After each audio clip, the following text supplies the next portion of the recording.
So నిన్న చెప్పినట్టుగా ఈ ఆదివారం మీటింగ్ ఉందండి. సో 10 గంటల నుంచి నేను అవైలబిలిటీలో ఉంటాను. ఈ నంబర్కి ఫోన్ చేసి మీరు అపాయింట్మెంట్ తీసుకోవచ్చు. ఇప్పుడు విషయం ఏంటంటే యూరోప్ యూనియన్ ఉంది చూసారా, ఇప్పుడు వాళ్ళ నాయకురాలు ఊర్జులా, అంటే యూరోప్ యూనియన్ కమిషన్ అంటారు, దాని ప్రెసిడెంట్ ఈవిడ. చాలా చాలా పవర్ఫుల్ వ్యక్తి. ఈవిడేం చేశారు, ఒక 27 మంది యూరోప్ యూనియన్ కమిషనర్స్, సో వీళ్ళందరినీ తీసుకొని నేరుగా ఢిల్లీ వచ్చేసారు. వచ్చి మోదీ గారి అపాయింట్మెంట్ కావాలి. సో చరిత్రలో for the first time Europe union నుంచి ఇంతమంది నాయకులు మోదీ గారిని కలవడం. ఎందుకండి అంతలాగా ఏంటి, ఒక క్రైసిస్ ఏమిటంటే లిటరల్గా వీళ్ళు క్రైసిస్లోనే ఉన్నారండి, చాలా పెద్ద సమస్యలో ఉన్నారు. ఎందుకు, అమెరికా వాడు హ్యాండ్ ఇచ్చాడు. డొనాల్డ్ ట్రంప్ గారు క్లియర్గా మీకు మాకు ఎటువంటి సంబంధం లేదు, ఇంకా చెప్పాలంటే రేపు మీరు మాతో వ్యాపారం చేస్తారు చూసారా, మీకు ఆల్మోస్ట్ 15% నేను టారిఫ్ విధిస్తున్నాను. అంటే క్లోజెస్ట్ ఎలీస్ అండి యూరోప్ యూనియన్. యూరోప్ అంటే అమెరికాకు మీకు చాలా చాలా క్లోజ్ దేశాలు. అమెరికా ఏం చెప్తే అదే చేస్తారు, ద బిగ్ బాస్. అలాంటిది ఇవాళ అమెరికా నథింగ్ డూయింగ్, మీతో మాకు ఎటువంటి లింకులు లేవు, నో రిలేషన్షిప్స్, వ్యాపారంగా చూడాలి అంటే యూరోప్ యూనియన్కి ఇవాళ గతి లేక. చూడండి, ఒకప్పుడు ఏం మాట్లాడేవాళ్ళు, థర్డ్ వరల్డ్ కంట్రీ అండి, డెవలపింగ్ కంట్రీ, ఇంకా ఎదగలేదు, దే స్మెల్ కర్రీస్, అంటే మీ దగ్గరికి వస్తే సాంబార్ వాసన, మసాలా వాసన కొడుతుంది. ఇట్లాగా మనల్ని అవమానించారు. ఇవాళ ఏం జరిగింది, పొలోమంటూ వీళ్ళందరినీ తీసుకొని మోదీ గారి ముందు నిలబెట్టి, అంటే ఇదేదో మనం చాలా గొప్పగా చెప్పుకున్నాము, మనకి చాలా గర్వం వచ్చేసింది, అలా కాదండి. రష్యా వాళ్ళు ఫర్ ద ఫస్ట్ టైం ఇలా ఎప్పుడూ మాట్లాడింది లేదు. రష్యా మీడియా, అలాగే వాళ్ళ ఫారిన్ మినిస్ట్రీ ఉంటుంది చూసారా, స్పోక్స్ ఉమెన్ మారియా జాకరోవా అంటారు. సో ఈవిడ మీడియాతో మాట్లాడుతున్నారు. ఆవిడేం చెప్తున్నారు, యూరోప్ యూనియన్ అడుక్కోవడానికి భారత్ వెళ్ళారు.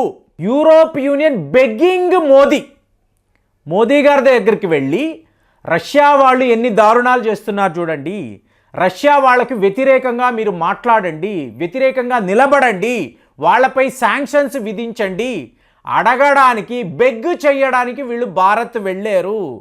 ఒకప్పుడు మీరు భారత్ను ఎంత చీప్గా చూశారు, ఇలాగా ఈ దేశాల దగ్గరికి వెళ్ళి మీరు అడుక్కోవడం ఏమైనా బాగుందా? ఇది రష్యా యొక్క ఫారిన్ మినిస్ట్రీ స్పోక్స్ పర్సన్ చెప్తున్నారండి.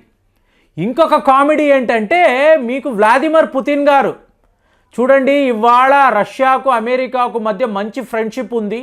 నా మిత్రుడు డొనాల్డ్ ట్రంప్ అమెరికా అధ్యక్షుడు అయ్యాడు.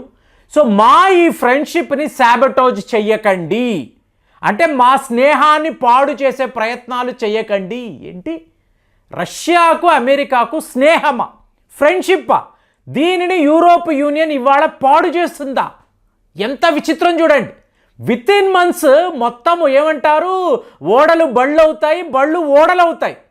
అలాంటి ఒక సిట్యువేషన్ మీకు ఈ ప్రపంచంలో మీకు మారిపోయింది. సో ఇదంతా ఏంటి, ఇవాళ భారత్, అసలు భారత్ దాకా ఎందుకండి? మనం ఇవాళ కూడా డెవలపింగ్ కంట్రీయే కదా, వీళ్ళందరూ అడ్వాన్స్డ్ కంట్రీస్, డెవలప్డ్ కంట్రీస్ కదండి. ఇప్పుడు వీళ్ళు ఏం చెప్తారు, ఈ భారతీయులు మా దేశాల్లోకి వచ్చి ఓవర్ స్టే చేస్తున్నారు, అలాగే మీకు వీసా అయిపోయినా కూడా ఉండి మమ్మల్ని ఇబ్బంది పెడుతున్నారు, మా దేశంలో ఇంత హింసకు కారణము ఈ ఇండియన్సే. ఇదే కదా యూకే వాళ్ళు మాట్లాడారు, యూకే యొక్క హోమ్ సెక్రటరీ ఇదే కదండి అన్నారు. మీకు నిజాలు చెప్పమంటారా, సరదా పడి వెళ్ళే వాళ్ళు యూకే లాంటి దేశాలకు వెళ్తారండి. మొన్న ఒక మిత్రుడు ఫ్రాన్స్ నుంచి ఫోన్ నాకు, ప్రేమ్ గారు ఇక్కడ పరిస్థితులు ఎంత దారుణంగా ఉన్నాయి అంటే, మీకు చాలామంది స్టూడెంట్స్ చదువుకోవడానికి ఫ్రాన్స్కు వస్తున్నారు, కానీ వీళ్ళు అనుకుంటున్నట్టు వీళ్ళు కంటున్న కలలు ఏవి కూడా ఇక్కడ రియాలిటీ అవ్వవు. నేను 6 నెలల పాటు ఒక కోర్సు చెయ్యాలని ప్యారిస్కి వచ్చాను. 6 నెలలకు 24 లక్షల రూపాయలు అడ్మిషన్ ఫీజు అండి. తరువాత ఎలాగో అలా ఉద్యోగం వస్తుంది కదా అనుకున్నాను. చిత్రహింసలు ఇక్కడ పడుతున్నాను. నేను ఒకనే కాదు, నాలాగా ఎంతోమంది ప్యారిస్ అంటే ఫ్రాన్స్కి వచ్చి ఎక్కడ ఉండాలి, ఎలా బతకాలి, ఎలా ఉద్యోగాలు వస్తాయి తెలియక నానా అవస్థలు పడుతున్నాము. ఫ్రాన్స్కి చదువు అని వచ్చేవాళ్ళు దయచేసి మీరు ఆ పని చెయ్యకండి, ఇక్కడ పరిస్థితులు బాలేవు, మీరు మీ వీడియోలో దీని గురించి మాట్లాడండి అంటే ఎంతోమంది. ఇక్కడ పరిస్థితి అంటే భారత్లో హైదరాబాదులో ఒక ప్రముఖ కాలేజ్ ఆ చైర్మన్ గారు నాకు చెప్తున్నారు, ఆ పాప సెలెక్ట్ అయ్యిందండి, మీకు నెల జీతం 7 లక్షల రూపాయలు. ఏమండి, లండన్లో ఉండే వాళ్ళకి 7 లక్షల రూపాయల జీతాలు ఎవరైనా ఇస్తారా? చదువుకునే పిల్లలండి, చూసుకోండి, మీకు ఇంకా కూడా డిగ్రీ పూర్తి కాలేదు, ఆ పాపకి మీకు 7 లక్షల రూపాయలు ప్రతి నెల శాలరీ అని చెప్పి ఒక కంపెనీ ఆఫర్ ఇస్తే, అంటే లిటరల్గా 84 lakhs పర్ యానం ప్యాకేజ్ అండి. అంటే భారత్ అలా దూసుకుపోతుంది. హైదరాబాదులో ఒక స్టూడెంట్ యొక్క ప్యాకేజ్ అంటే ఆశ్చర్యంగా ఉంది.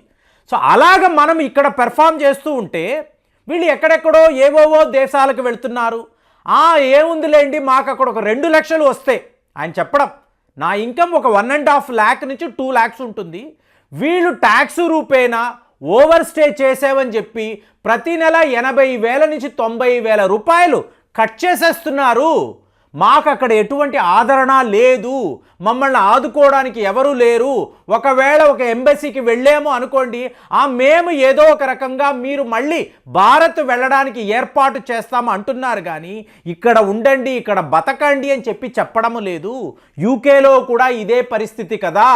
సో అలాంటప్పుడు మీకు యూరోప్ యూనియన్లో ఉండే నాయకులందరూ భారత్ దగ్గరికి వచ్చి వాళ్ళ కష్టాలు చెప్పుకునే సిచ్యువేషన్లో మనం ఉన్నామండి. ఎందుకంటే చైనాను ఎవరు నమ్మడం లేదు, ఇవాళ అమెరికా రష్యా కలిసిపోయింది, వీళ్లకు ఉండే ఫైనల్ డెస్టినేషన్ ఎవరు?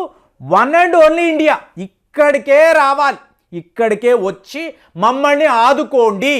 ఎందుకు చూడండి, మీరు 2022 రష్యా యుక్రెయిన్ యుద్ధము స్టార్ట్ అయిన తరువాత రష్యా మీద అత్యంత మూర్ఖంగా, ఇప్పుడు నాకు తెలిసి ఇదే ఇయర్ జైశంకర్ గారు యూరోప్ వెళ్ళినప్పుడు ఇదే చెప్పారు, మీరందరూ తప్పు చేస్తున్నారు, మీరు మీ దేశాల గురించి ఆలోచించండి, ఈ యుద్ధము గురించి కాదు. రష్యాతో గొడవపడి వాళ్ళ ఎనర్జీని మీరు వద్దు అనుకుంటే మీరే నష్టపోతారు, యూరోప్ యూనియన్ నష్టపోతుంది. యుక్రెయిన్కి రష్యాకు మధ్య యుద్ధము అన్నప్పుడు మీరెందుకు కలగజేసుకుంటారు? వాళ్ళు చూసుకుంటారు కదా. మీ ప్రాబ్లం ఏంటో అమెరికా వాడి ఒత్తిడి మీద వీళ్ళు రష్యాపై శాంక్షన్స్ విధించారు. దాంతో ఏమైంది? ఆయిల్స్ లేవు, గ్యాస్ లేదు, వాళ్ళ ఎనర్జీ సెక్టార్ టోటల్గా క్లోజ్ అయిపోయింది. మీకు వీధి దీపాలు కూడా వెలగని దేశాలు ఇవాళ యూరోప్ యూనియన్లో చూడవచ్చు. మీకు స్వీడన్ నుంచి ఒక మిత్రుడు, అంటే విదేశాలను చాలామంది మాట్లాడుతూ ఉంటారండి, వాళ్ళు చెప్తూ ఉంటారు పరిస్థితి ఎలా ఉంది అంటే లిటరల్గా వాళ్ళు హీటర్స్ వాడుకోలేక మీకు ఈ దీపాలు వెలిగించుకొని, అంటే చలి కాచుకుంటాం చూసారా, ఆ పద్ధతిలో ఇవాళ బతుకుతున్నారు. సో వీళ్ళకి భారత్కి వస్తే మనం ఏం చేస్తున్నాము? చవక ధరకు వాళ్లకు పెట్రోలియం ప్రోడక్ట్స్, అలాగే సరుకులు, మీకేమైనా స్పేర్ పార్ట్స్ కావాలంటే వీటిని అంతా కూడా వాళ్ళకి పంపిస్తున్నాం. భారత్ అంటే యూరోప్ యూనియన్ కూడా ప్రజాస్వామ్య వ్యవస్థను నిలబెట్టడంలో ముందుంటుంది కదా. మనము కలిసి పని చేద్దాము, ఒప్పుకోండి, కానీ రష్యాపై శాంక్షన్స్ విధించండి, ఇది యూరోప్ యూనియన్ వాళ్ళు మాట్లాడుతున్నారు. సో దీని రెస్పాన్స్ పుతిన్ వైపు ఎలా ఉంది? మేము అమెరికా బెస్ట్ ఫ్రెండ్స్. అలాగే వాళ్ళ స్పోక్స్ ఉమెన్ ఏమంటున్నారు? మీరు భారత్ వద్దకు వెళ్ళి ఇలా అడుక్కుంటున్నారు, మీకు సిగ్గు లేదా అని చెప్పి ఆవిడ అడుగుతున్నారు. మరి మీరు చెప్పండి, ఇంతంతమంది భారత్కు వచ్చి మోదీ గారితో మాట్లాడి ఏదో ఒక రకంగా వాళ్ళ జీవితాలను మెరుగుపరుచుకోవాలనే ప్రయత్నాలు చేస్తున్నారు. ఇందులో వీళ్ళు విజయం సాధిస్తారా? దయచేసి కామెంట్స్లో రాయండి. మళ్ళీ వచ్చే వీడియోలో కలుద్దాం. జై హింద్.